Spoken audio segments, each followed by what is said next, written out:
নমস্কার বন্ধুরা, আজকে একটি নতুন জিনিস বানাচ্ছি।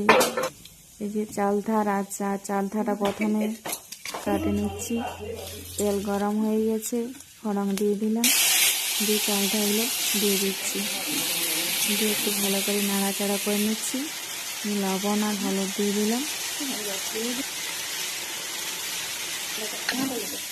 দিয়ে আবার নাড়ে নিচ্ছি। ভালো করে একটু কষিয়ে নিলাম, দিয়ে একটু আঁচটা কমিয়ে দিয়ে ঢাকা দিয়েছিলাম। দিয়ে ঢাকনা খুলে দেখে নিচ্ছি সিদ্ধ হয়ে গেছে। তারপরে চিনি দিয়ে দিলাম, চিনি দেওয়ার পরে ভালোভাবে নাড়িয়ে নিয়েছি।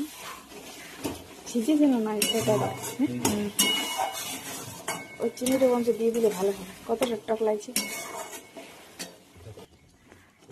চিনিটা একটু কম মনে হচ্ছিল, ওই জন্য একটু চিনি দিয়ে দিলাম, দিয়ে একটু ঢাকা দিয়ে আচ্ছা, দিয়েছি। দেখবে কেমন হয়েছে। এবার ঢাকা খুলে দেখে নিচ্ছি। ঢাকা দিয়েছিলি না? পুরোপুরি সিদ্ধ হয়ে গেছে, চিনি ঢুকে গেছে মনে হচ্ছে চালটা ঢুকে গেল। মধ্যে। আর ওইটার দিয়ে নাড়ে চাড়ে নামিয়ে নিচ্ছি।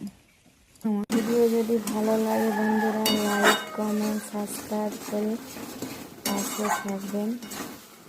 নমস্কার বন্ধুরা, এইভাবে চালতার আচার বানাবেন, খুব টেস্টি হয়।